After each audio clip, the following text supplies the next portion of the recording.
Hi. Today's guest at Deep Dive with Varuna is Meena Kalyanasundaram.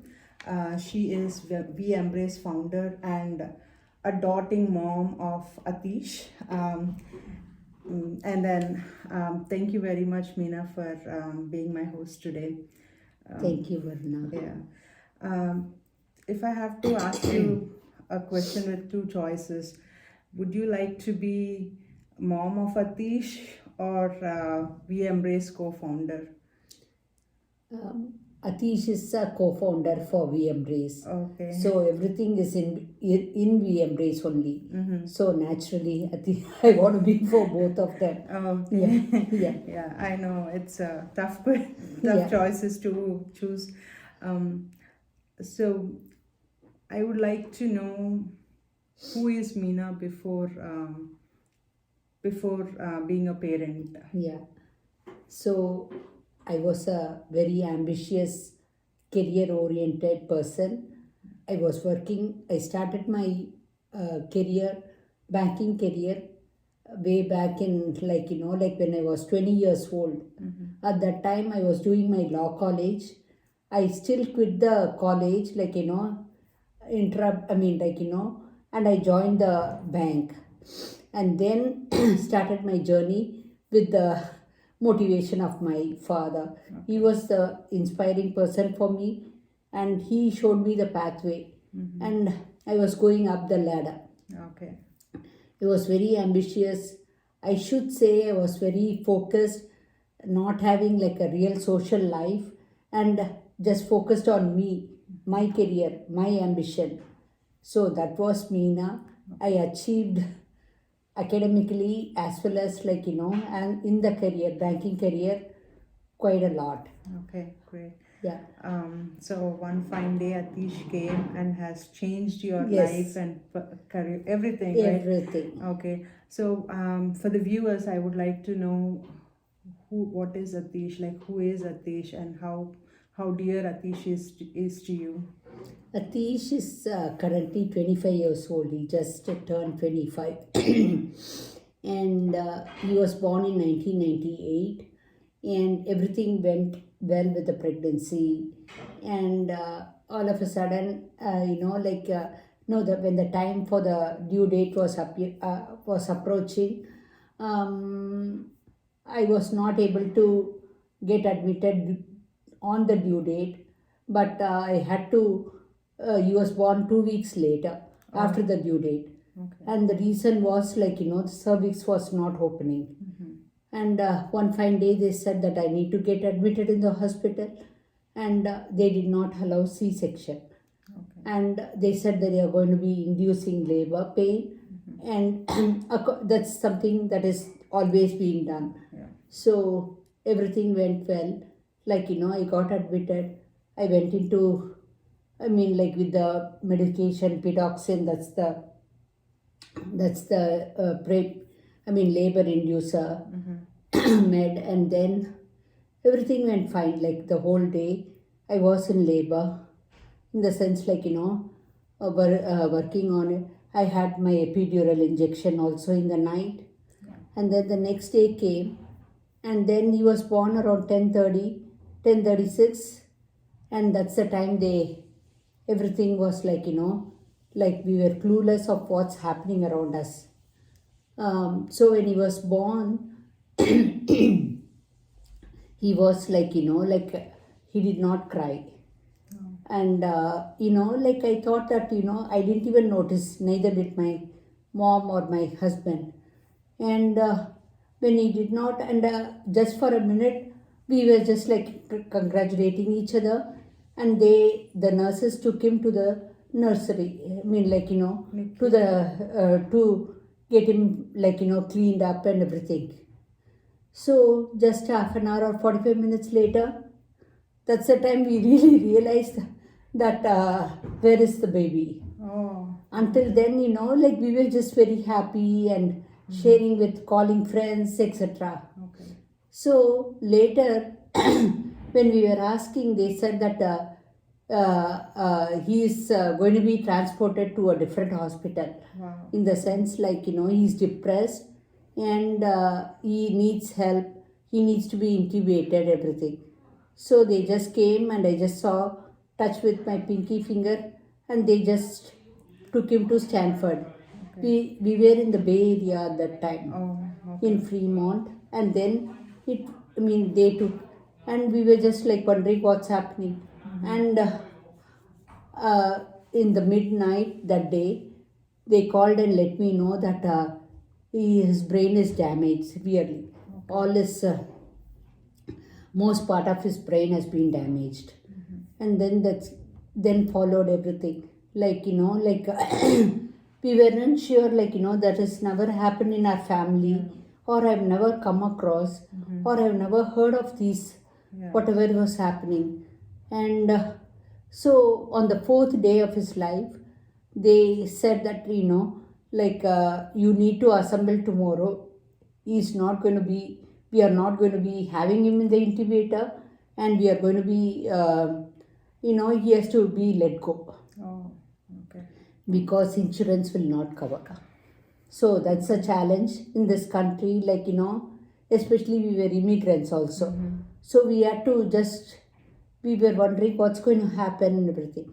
So anyways, that the fifth day everyone gathered, and all the family members were there, and then we were having the baby. The baby was out of the incubator, and then no oxygen. He was turning blue, and we couldn't see that, and so we had to give the oxygen. And then they said that he has to he has to be in the NICU, because we have to let it go and everything. So that whole night we stayed, and the next day morning when we went and saw him in the NICU, he wasn't in that incubator. So we thought probably he's not around with us. And then they came and said the good news that he survived. He's breathing on his own, but there are other challenges. So anyways, he was there for a month in the NICU, and he had lot of challenges after that as well, and like seizures and not able to drink milk, etc., etc. And so that's the time they gave us a diagnosis called cerebral palsy. And they said that even though he has survived, he's not going to be able to lead a normal life, and that he's going to be a vegetable. Vegetable in the sense he'll be alive, but he may not be walking, he may not be able to see, hear, etc. So the fourth and the fifth day was the only 2 days I've cried in my life after he was born. That's the time, even though he was in the NICU, I started reading about the condition. I started reading about special needs, what it is it in this US, how everything is going to be taken care, etc. At the meantime, I started probing into what happened. In the sense everything went well in the pregnancy, and also I got admitted in the hospital. All the the records and the testing and everything was going okay. So when he was in the NICU, I started probing, getting the medical records, consulted my aunt's, my uncle, who was also a guiding light for me in this journey. He's no more though. So he is the one who said, looking at the records, he said that there is something wrong. You need to check on this. Yeah, and that is how his story. My story is his story. Yeah. Is your uncle a doctor in United States? He was a respiratory physician. In US? In US, but he is no more. Okay. May I know his name? Just so that... Sure. His name is Raju Sharma. Okay. Yeah, he was 75 when he passed away 8 years ago. Okay. So, what kind of a malpractice do you think might have happened that led to this situation? So, cerebral palsy is a condition that happens during the brain getting damaged during the delivery and during the birth time. That is how it is. And then also some kind of cerebral palsy is also congenital. Okay. Like something happened during the pregnancy time that can affect as well. Since I knew that it is not that, in the sense like all I have like records and everything, right? And so I started probing into the medical records. I don't know anything, and my uncle said this, and I started like looking into the internet. That's the time that internet was getting into vogue, Okay. like Yahoo and all those things. And then I found that there's something called Why My Child. Okay. Excuse me, Why My Child. That is how it is, like cerebral palsy lawyers. Why my child? Why my child? In the sense 1-800 Why My Child. Okay. That is a Helpline. like a helpline thing, and they were based in Michigan. Okay. And so I just decided, okay, let's go ahead and call them and everything. So what they did was they briefly asked me where you are and everything, and they said that we will connect you with since you are in California and Bay Area, we'll connect you with somebody who is closer to you. And one fine day, after like 2 or 3 months only, one fine day somebody called me and briefly talked to me and everything. And then they asked why don't you send the records? And so I sent everything. Like meanwhile, I did not disclose to The back. So what actually happened was, which I came to know through the records and like my uncle reading it.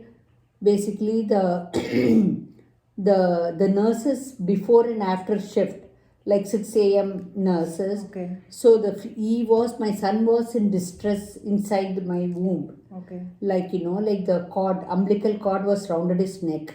While he was born, it was rounded, and so he was showing distress before the fetal monitor was showing. It was not like noted, even though it was observed, it was not noted properly. Okay. The same thing, the neglected, the after 6 a.m. nurse also neglected watching it. Okay. Wow. So he was suffering for almost 5.5 hours in the womb, very tight, and that's how the oxygen didn't go to the brain. Okay. So that is a very typical case of cerebral palsy. That is what it happens. Most cases of CP happens like that. So in some cases, they don't even notice that, like that this is happening. Okay. Right? It's unfortunate. There are many kids, like they come to know at the age of like 2 months or 3 months, but that they could not go back and track the records. It has been very unfortunate. So, so the baby will be normal for the first 2 months, and then no. They start noticing that there is a difference. The child is not like head is not the controlled. neck, The first 3 months, head is like you have to really take care of it. Yeah. At the age of 3 months, you start seeing that the neck gets tightened and like the muscles start working and everything, right? And that is the first point. The 3 months, if you notice that one, that's something very important. That has to be like taking care of child, not just taking to the doctor, right? Yeah, that's as a the parent. red flag. Yeah. Okay, you would say that's a red flag. That's a red flag. That's a big red flag. Okay. And of course, after 3 months, the cooing and then the smiling, like that also matters a lot, right? And so what in our case, what happened was the sorry, the attorney saw that, and then they said they want to come home, and that was around when he was 7 months or 8 months. And that's the time they said that it's a very clear case of malpractice and negligence. So we would like to take up your case. Okay. That's the time we fought a lot Wow. regarding that. Yeah. Okay. Within that first 7 months, Yeah. was he in lot of distress? Did he need lot of treatment? Since right after his birth, as even though he was in the NICU, even though I couldn't spend time that much, I focused myself reading lot of stuff. Okay. I and ordered books, researched, and like what is the next step and everything.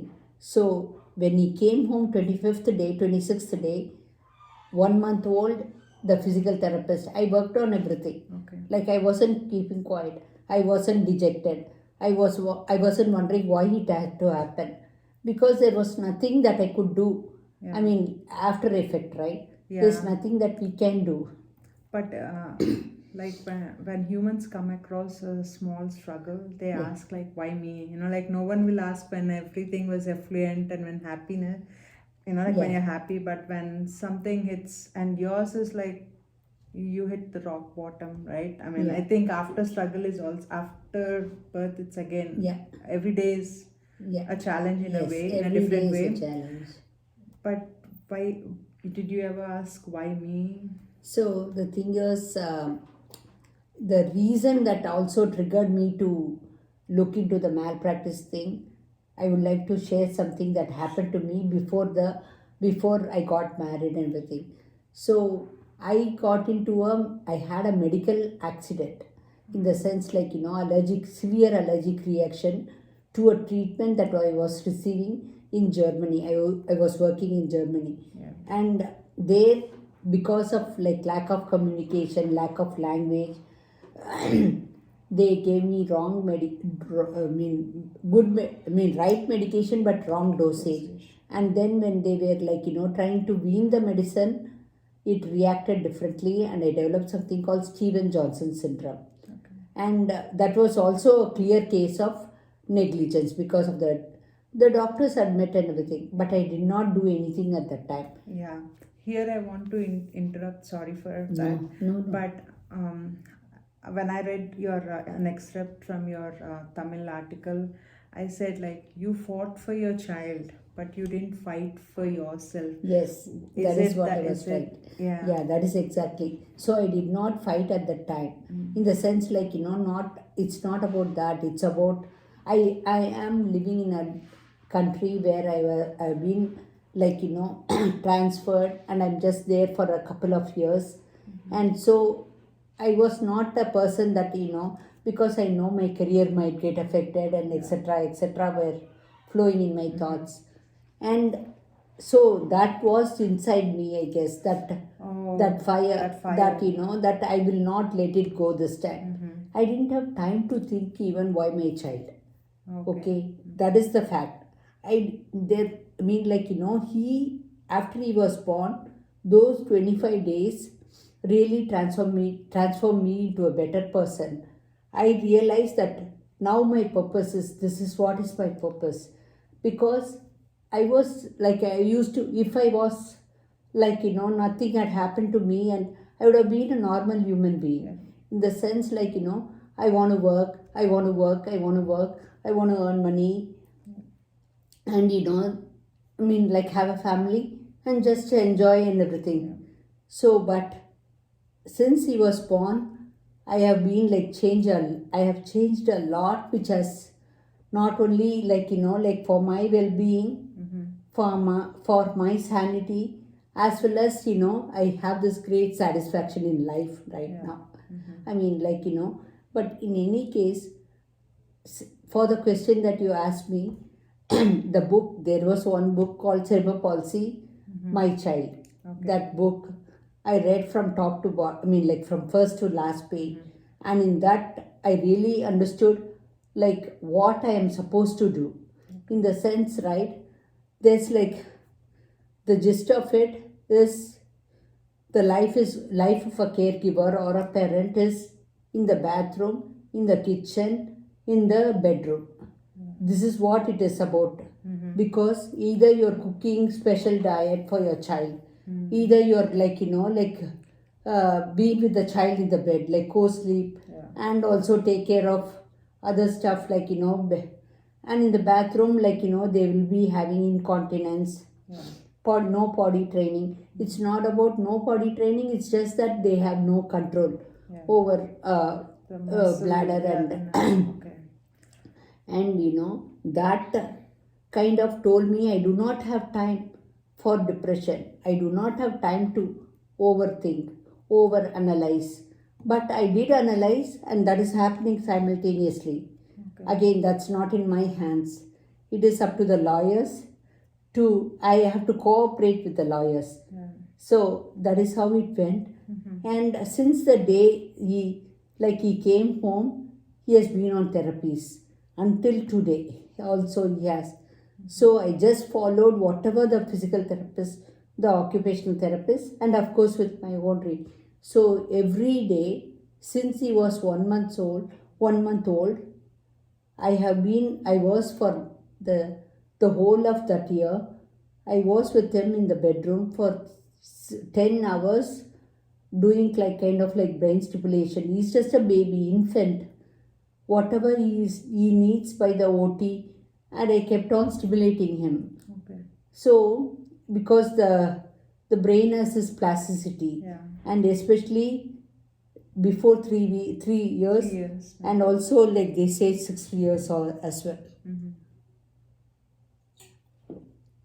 So that is how his life started. Okay. Yeah. Sorry.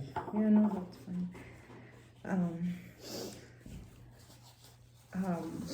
How is he now? So Atish, he actually has a very busy routine. Schedule. Yeah. He does not, I mean, as a person, as a mom, I will try everything. But as a person, his life is different, right? Yeah. He is another soul.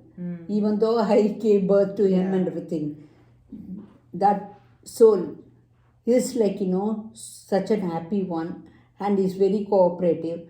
And he is my inspiration, my motivation to try everything for him. Okay. So I ensure that he tries everything in the sense like horse riding, swimming, like anything, you name it, I would have tried for him. If it's not working, I just say, okay, this is not for Athish, and I just move on. Okay. Lot of people, lot of parents, they take steps to try, but sometimes they just give up in first shot itself. And what happens, you don't know on that particular day your child is not feeling well, or something is going wrong with the environment, with everything, so right? many things could And be so factors. you have to give it at least 2 or 3 times at that time when you try for the first time. If not, try another a year Give it a later. try. Okay. So then you give up. That I always tell my parents, just don't give up easily. After you explore everything, then you give up on.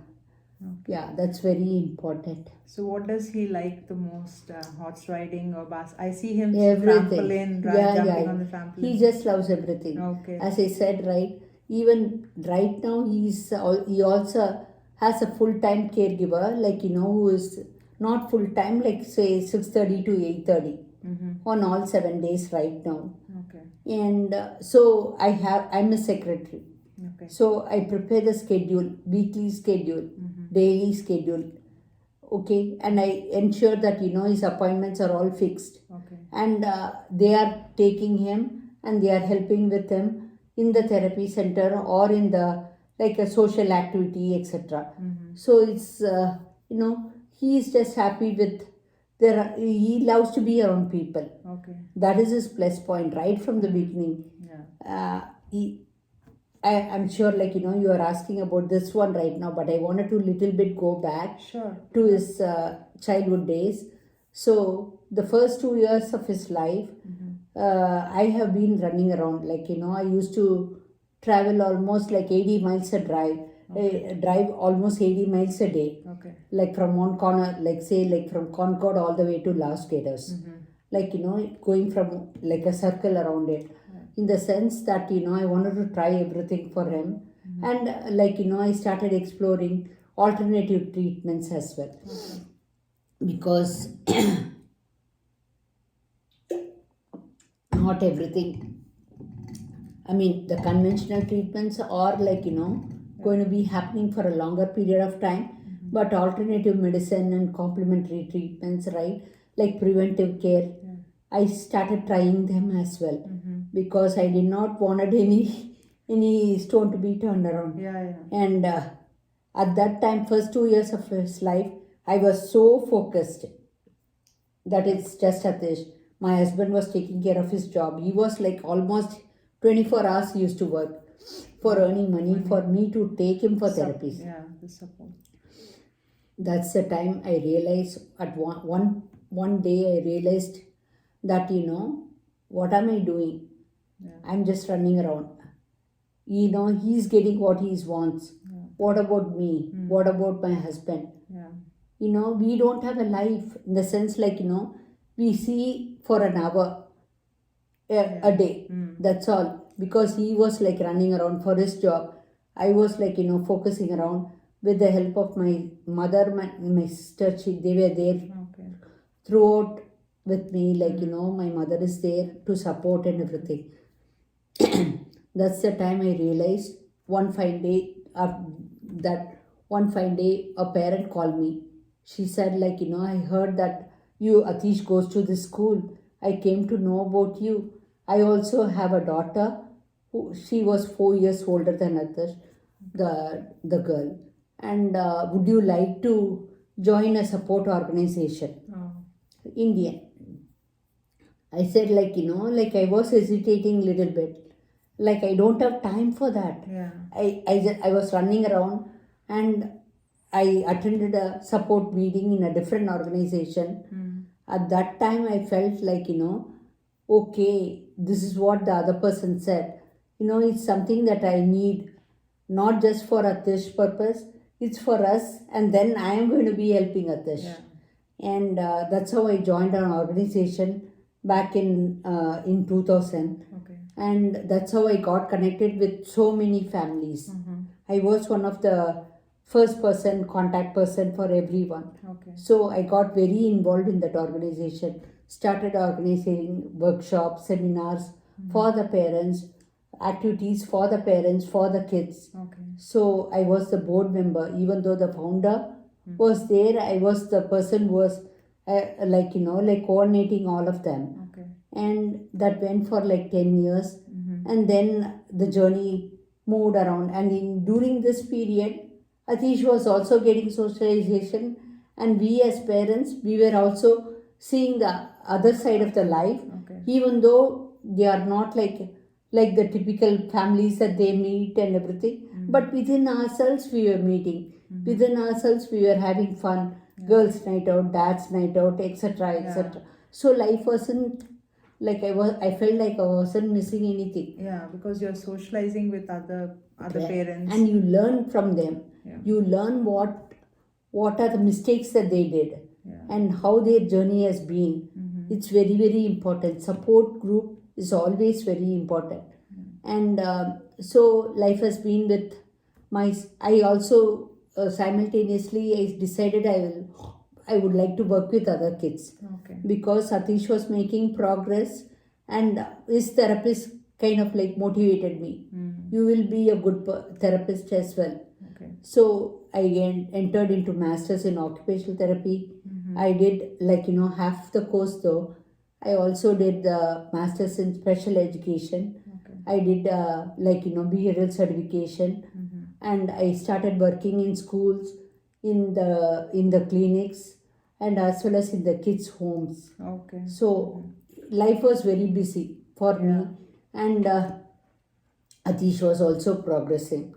And So by then, he was getting the hospital paid for his services. okay, so the same time that I decided one day I have to be with the organization and everything.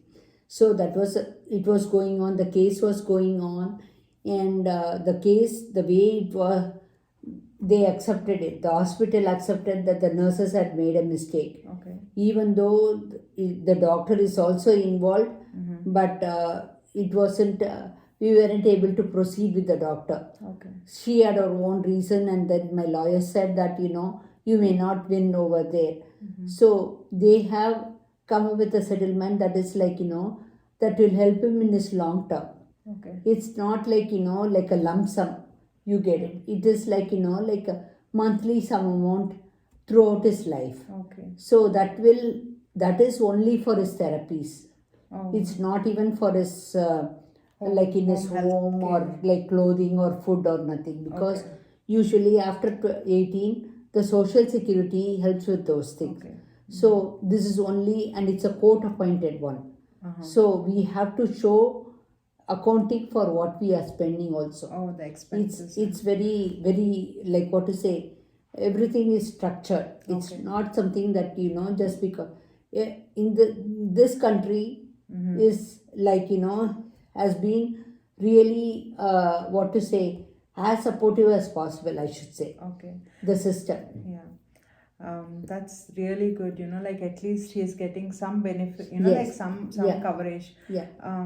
For a new mom, unfortunately, if the baby has been diagnosed with cerebral palsy and it could be due to negligence, as you said, Yes. there are most cases. Whom do they need to reach out to? I know, like after this video, they'll reach out to you, that's for sure. Absolutely, But, not a problem at all. Anyone can reach out to me and you can provide it the description. But the first thing is that, the mother is the person who is going to be like, visually seeing if the child is having any issues, if the child is not what she has seen in other kids and everything. Yeah. The pediatrician. Yeah, I'm asking about like the court or the attorney, like how to approach the law. Like if to file a lawsuit against the hospital. So that still exists. The 1-800 My Child still exists. Okay. And that's the first step. And also, if they know any attorney, they can also like it's all called brain injury lawyers. Okay. It's called brain injury lawyers and litigation lawyers, brain injury.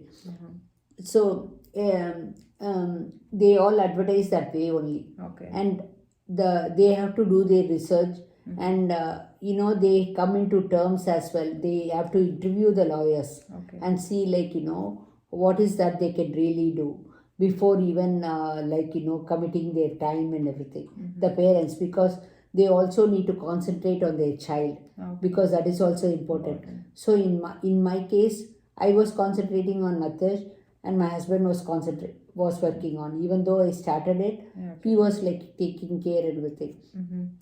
So the first few years might be like a big, huge struggle for them. For the new moms, again, like what should they be aware of? Like maybe like 4 or 5 points that you can tell to watch out once they are diagnosed with cerebral palsy. These are the things that are on the way. Be prepared. Yes.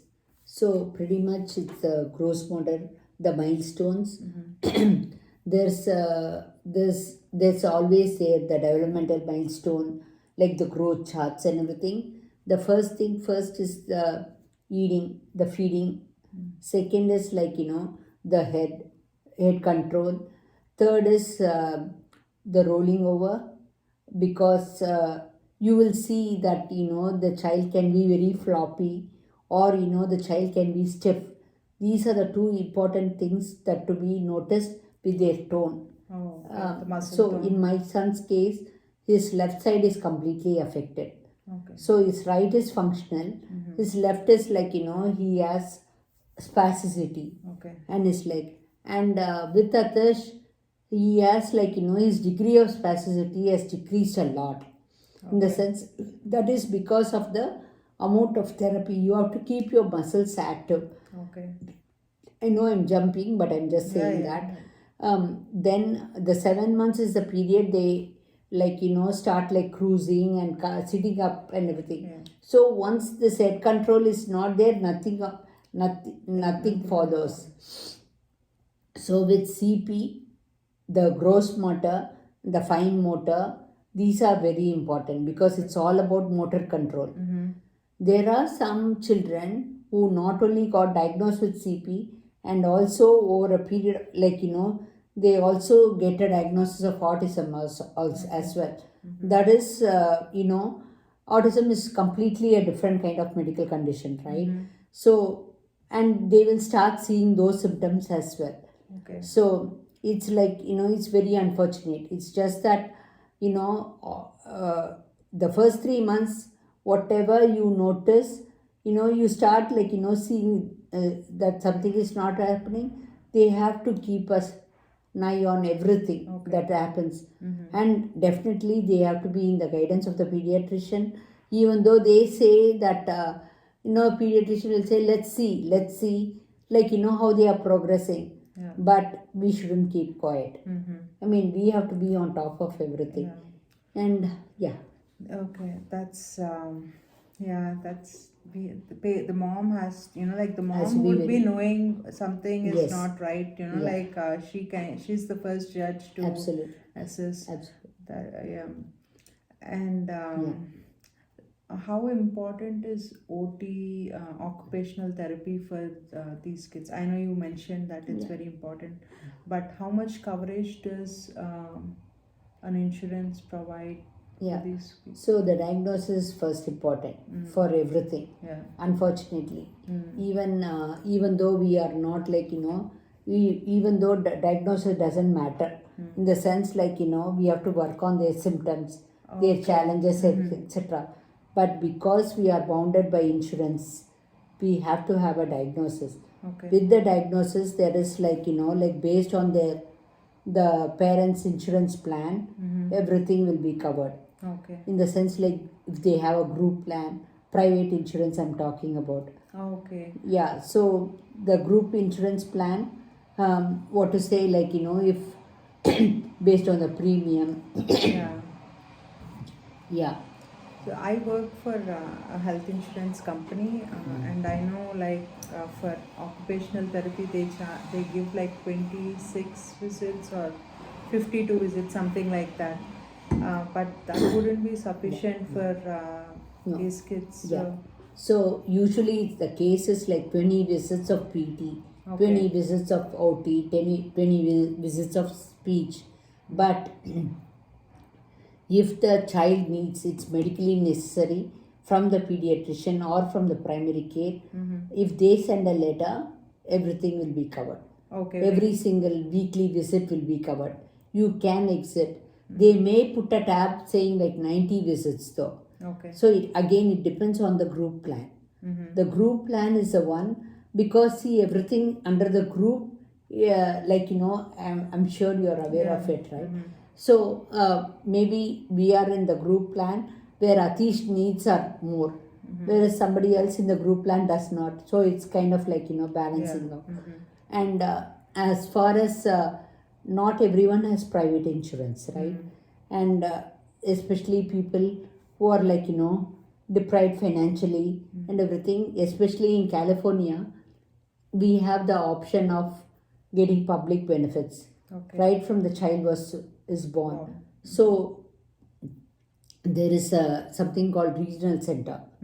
Okay, regional center are the ones, they are also non-profit organizations, but they are state like, like funded more by the like DDS, like the Department of Developmental Services. And so they are the statewide one, and they serve birth to life, like 95 also.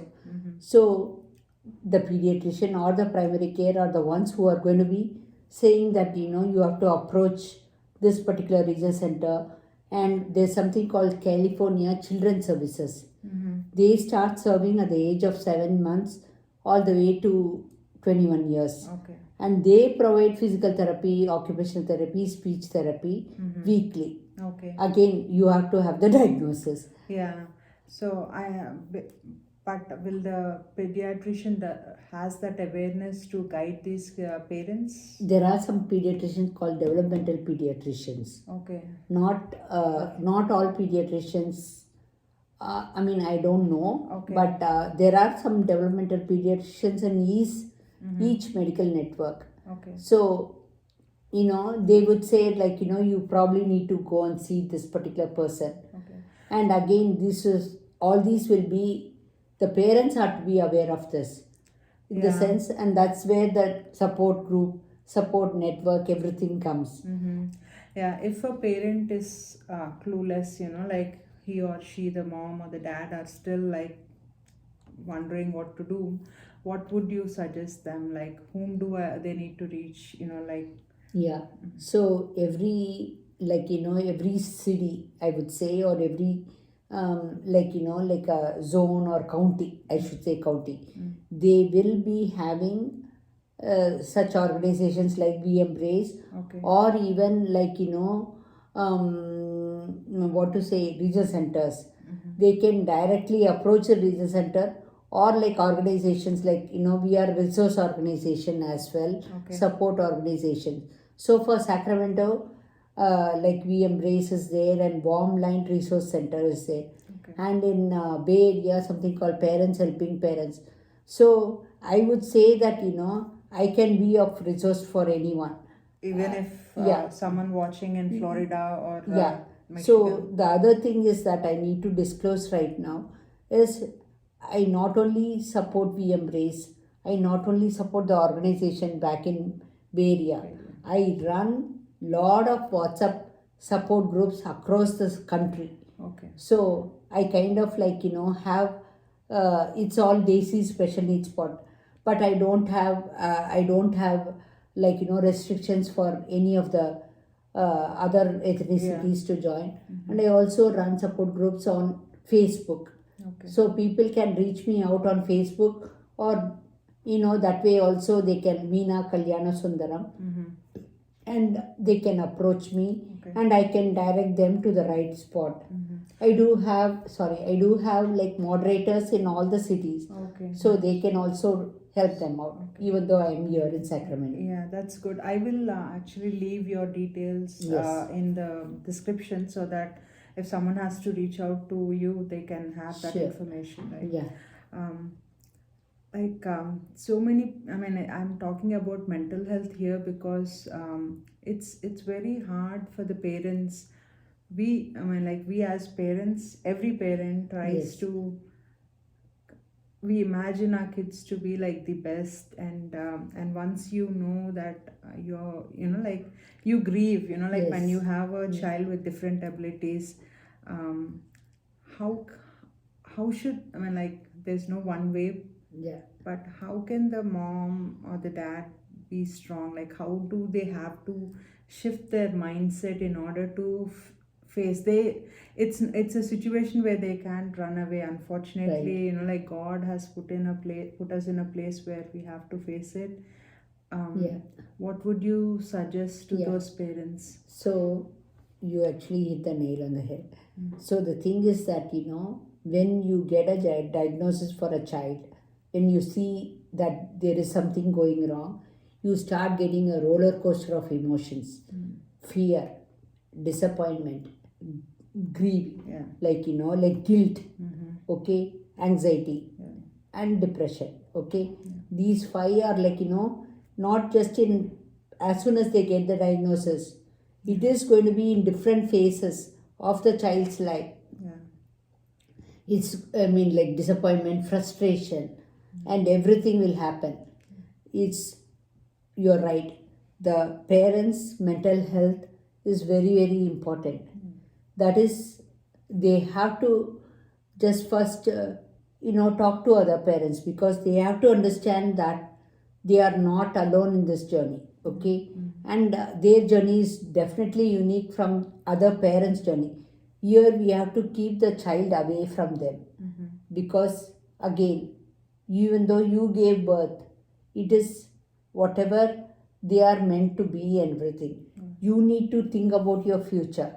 Okay, most of the parents, they completely dissociate themselves with their friends. Okay. Especially, I'm not trying to categorize this.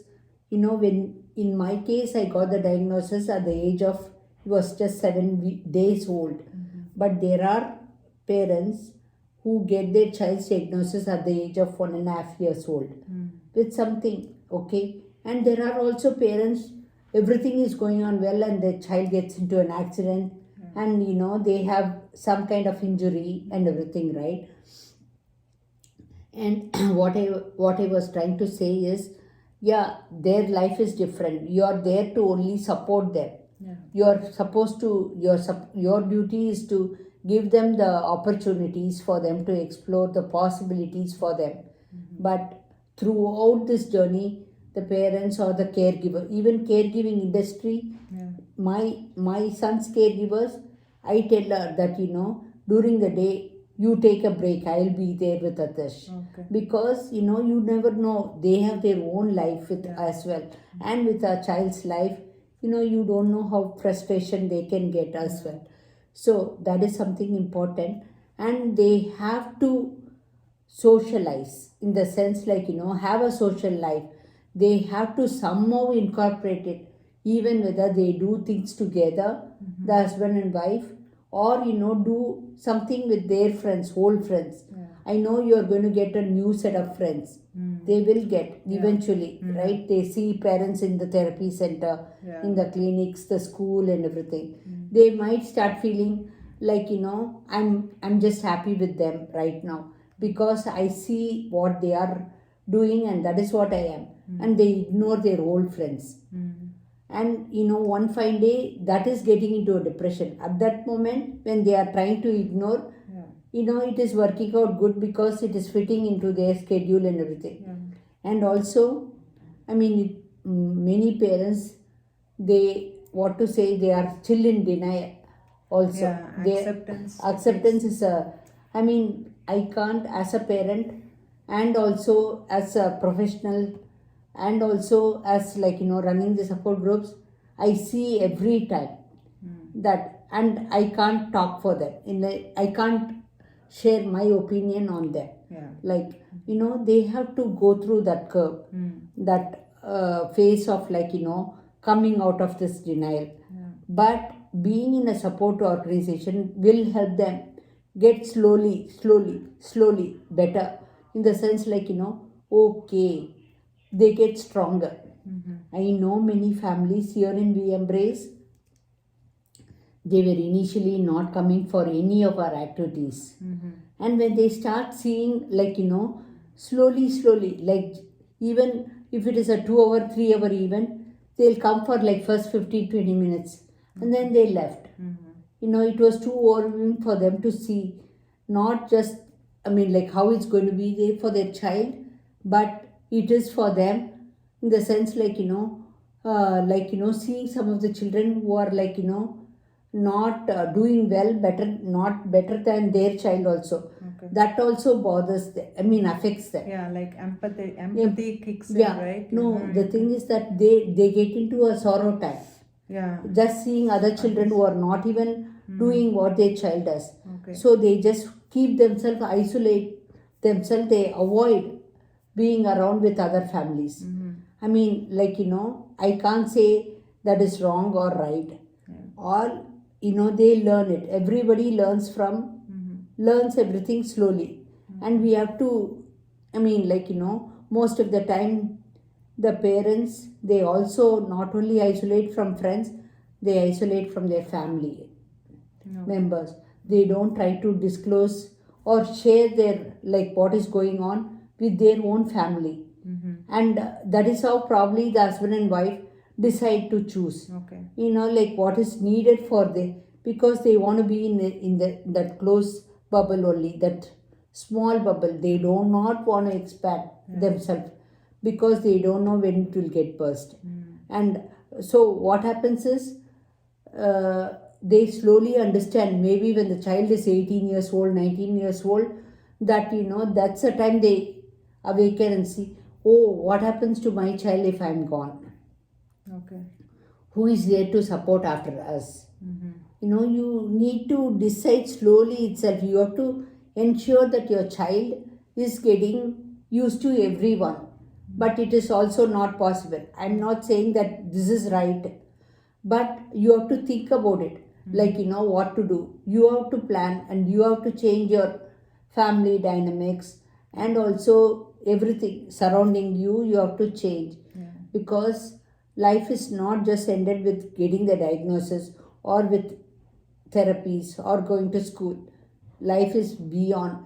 This is a very, very long journey. But it is always, we need to understand it's a very it's not like something that is always a sad one. You see how the child is achieving the milestone. It's like a huge one. It's like I make big you and cry. Even if my son is just lifting something and giving it to me, those days That is something, and he will only do like this clapping even now. Okay. But to have him do this one, it took a long time. Okay. My son is now walking and running, but it was a long journey. Yeah. And so, coming back to the point, parent mental health has to be considered, has to be addressed right in the beginning itself. They have to go for counseling. If they think that they have to seek medical help as well. Everybody goes through depression. Just the degree of depression also, it is up to the person who is having it, right? And so you can't, no one can say that their depression is more and my depression is more and less than my depression. So, and there are medical people, medical help, and you just need to share, come out and be outspoken. Come forward and disclose everything. Okay. Yeah, sorry. I said That's fine. No, I'm just trying. And Yeah. Again, with the mental health, wife and husband, they don't get enough time, like you said earlier. You have been counseling to so many parents. What is it that they have to consider, like early on, so that the couple has to grow with the child, Right. Yes, absolutely. So how can they ensure that they You- take that time? Yeah, you ask all very good points. Thank Yes. So there's a concept called respite. Okay. The government, there is public benefits. They are trying to help the parents as well. Okay. So they give certain number of hours for the family, for the child, where the parents can take respite. In the sense, like the respite worker comes home, say like 2 hours weekly.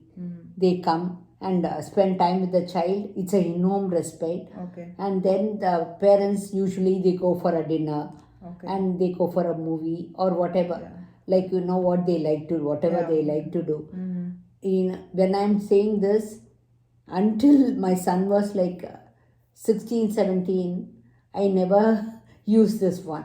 Okay. In the sense, like I always seek the support of my sister or my mother. Immediate. In the sense, like that they are there and we went out for dinner and everything. But we didn't do anything like weekly. We kind of did like a family thing. Okay. Yeah, but whatever works for the family, right? It's not Yeah. something, that is mandatory. Yeah, I agree. Like everyone has their own comfort Yes, level. yeah. And so the respite organization, is it all over United States or is only California? So it's called respite agencies. There are some respite agencies who are vended with this research center. Okay. So what they do is, like they say that your child is vended with this ABC agency, and ABC agency will send respite people. Okay. But unfortunate thing is that the industry, the caregiving industry, it's also kind of like caregiving, right? It's very pathetic, Okay. very less. Like so many kids waitlisted for getting services with the agency as well. It's very pathetic, and it's some people like since they are not finding from this agency, they try to reach out and pay privately as well, and it works for them and they are happy with it. But unfortunately, they don't get the money refunded by the region center. It's like it's a whole lot of thing. And with California, there's something called self-determination program, which gives the flexibility for the parents to choose whoever they want for their child. That's there only in California. California is actually, even though the cost of living and everything, like population as well as traffic, everything is bad, still the public benefits for an individual with disability is really better in this state. Compared. So I would say to everyone, like especially after pandemic, right? Everyone were like trying to work remote and move around. I said, if you think that you can move, relocate, come over to California and get the benefits. Yeah. So like when we talked a few weeks back, there are like few states which are not good for services. Could you mention those so that and then the best states which would help the parents to move? I have not done any like statistic, Okay. but I get the feedback from the parents. Like I see the group chats and everything. Yeah. So, for example, the way it is decided, like a state is better and everything, is like what exactly is said, like the public benefits. Yeah. But excuse me, but again, California, the caregiving industry is very pathetic. Okay. Because the caregivers, they get certain amount, but that is not like for their living. So they kind of move away from California, Okay. Yeah. right? And there are other states who do not have this kind of the budget which is there in California, something like Midwest. So everything is waitlisted over there. No. Okay, you see that? So East Coast has been really good in the sense like they get paid well, and then the public benefits are there, but then the weather is not good. It's like killing for the children in the sense like especially the therapies, they are not able to go for that. Okay. And the cold weather also kind of like affects their health. Okay. So there's like everywhere there's like lot of like pros and cons. So I would say like what is needed for your child. Okay.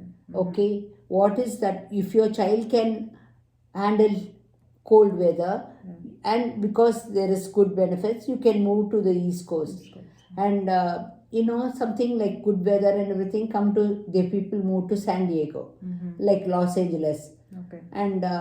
And so like Seattle, Washington State, Boston is the best. Oh. Massachusetts is the best of everything. Okay. They are the people like they are the ones like pioneer in different things.